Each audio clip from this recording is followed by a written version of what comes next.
Hey, it's me, Kezia, the world's leading female dating expert for men. Today, I want to give you 5 ways that will help you attract women. Number 1, always view a potential negative as a potential positive. For instance, a girl says she has a boyfriend. A girl says that she's busy. A girl says that she's in a rush. A girl says that she's got someone to meet so she can't stick around and talk to you. Anything like this, most guys will take that as a form of rejection and they'll move on. But a guy who's good with women will always take the perception that whatever she said can be turned into a positive. Now, we teach this on our boot camps and our 7-day courses. We show guys how they can take anything that a girl says and turn it around and make it work in their favor. But you have to be in the right mindset first. You see, you don't want a red light mentality. Some guys, they just see red light after red light. They even see a beautiful woman and the red light comes up. And then they automatically presume that she's going to either be bitchy, she's going to be difficult, she's going to have a boyfriend. So they already have an excuse to not speak to her. Whereas a man with a green light mentality will always do a lot better with women. It will always result in him having a more positive, stronger frame of mind. Second point, make impact. What makes you stand out from the other guys? Well, some guys will invest in certain clothing or a certain style to grab the girl's attention, which is great. But after a while, that's going to wear off. So what are you doing that makes you stand out from the other guys in regards to what you're saying?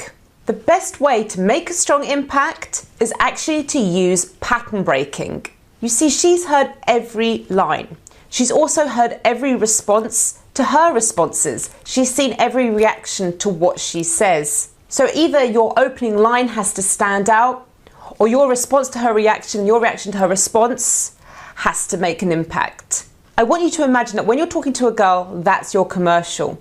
How are you marketing yourself? Are you marketing yourself as really nervous and boring? Most guys, when they've come out of a failed interaction, they'll say that they weren't being themselves. They'll say that they were coming across really quiet and shy, and they're not actually like that. But that was how they were marketing themselves. So you have to imagine that you've got about a 5-minute commercial here. What are you going to do? Are you going to be like a boring commercial that makes everybody just sort of switch off or walk away? Or are you going to be different? Are you going to catch her imagination? Are you going to get her to invest in you? Think about this before you approach a girl. How are you marketing yourself? Make impact. 3, make a connection. Now, when I say make a connection, it doesn't mean you need to agree with everything that she says. It doesn't mean you have to have anything in common at all, believe it or not. Connection actually means challenging her opinions, her ideals, and finding out what's beneath those. All this will result in conveying the fact that you two have passions. You don't have the same passions, but you're both passionate people. Women connect a lot more in emotion than whether the guy also likes doing the same hobbies that she does, or he likes the same movies as she does. She wants to find the connection within the passion and the emotion, rather than the surface level connections which most people are taught to establish when they're meeting someone new for the first time. You have to remember that a girl is never looking for an agreeable man.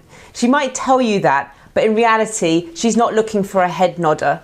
She's looking for someone who can challenge her, who can disagree with her, who can help shape her beliefs, who can help her see a different point of view. And this is something that Mr. Nice Guy never does, because Mr. Nice Guy is bland, forgettable, and replaceable.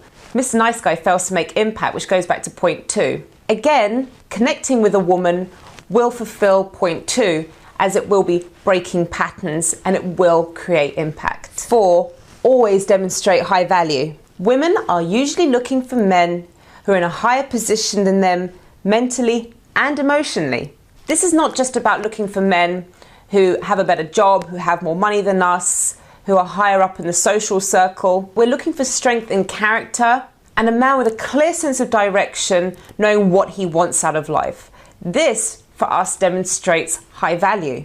Weakness is a major turnoff. It's the biggest turnoff for women. So never try and fit in with her lifestyle. Your sense of reality is very important. It doesn't need to be congruent with hers. Your sense of reality, what you like, what your opinions are, they have to remain solid. Otherwise, she'll sense this as weakness. So remember, uncertainty and being apologetic are total turn-offs for women. Point 5, always be closing. A lot of men end up in the dreaded friend zone. And it's for a multitude of reasons, but most of those reasons are a result of not fulfilling the 4 points that I mentioned already. But you know why men usually end up as the forever lovable companion? It's because they fail to close or seal the deal with the girl that they like.